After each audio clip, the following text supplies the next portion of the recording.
Hi friends, video మొదటి నుంచి తీద్దాం అనుకున్నా కానీ మా మనవరాలు వచ్చింది.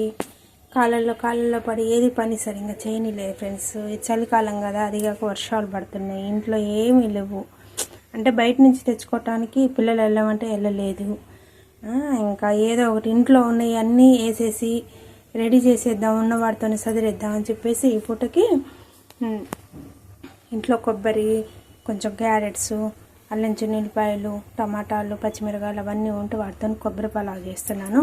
అన్నీ కట్ చేసి మసాలా అవన్నీ పొయ్యి మీద పెట్టినప్పుడు చేద్దాం అనుకుంటే మా మనవరాలు వచ్చి అసలు ఏమి చేయనీయలేదు. అందుకని చెప్పేసి మొత్తం తిరగమాత అంతా అయిపోయింది.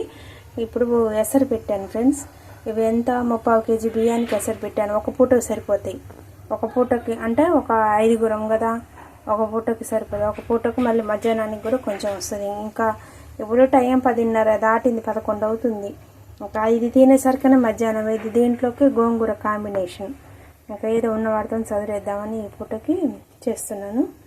ఇంకా మొత్తం రెడీ అయ్యాక, అన్నం మళ్ళీ రెడీ అయ్యాక చూపిస్తాను ఫ్రెండ్స్. ఇది మాత్రం ఇప్పుడు మాత్రం వేసారు, తాలింపు వేసాను. ఏం లేదు, పచ్చి కొబ్బరి వేసేయటమే తిరగమాతలో, పలావ్ లాగానే. కానీ కొంచెం కొబ్బరి ఎక్కువ వేసుకోవాలి. కొబ్బరి మిక్సీ పట్టి పాలు వేసాము. ఆ మిక్సీ పట్టినాక ఈ టీ జల్లెడ ఉండిద్ది కదా, టీ జల్లెడ అయినాక లేదంటే కాటన్ క్లాత్లు అది వేసేసి ఆ నీళ్ళన్నీ తీసి ఆ పిప్పి అంతా బయటపడేసేయాలి. బయటపడేసి ఇది అదే ఆ తీసేసిన ఎసరే ఆ కొబ్బరి పాలని ఎసరులాగా వాడుకోవాలి. అదే కొబ్బరి పలావ్ అయింది.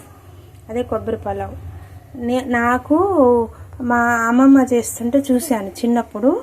ఒకసారి ట్రై చేసా కానీ సరిగ్గా కుదరలా. మరి ఈసారి ఇప్పుడు ఇది రెండోసారి. మామూలుగానైతే పలావులు, బిర్యానీలు వండుకుంటాం, కానీ ఈ కొబ్బరి పలావు మరి ఎసరు ఎలా వచ్చింది, ఇది ఎసరు సరిపోయింది. పోయినసారి వండినప్పుడు అన్నం పలుకుగా ఉంది, అందుకని ఈసారి కొంచెం ఎసరు ఎక్కువ వేసి ఎక్కువ పెట్టాను.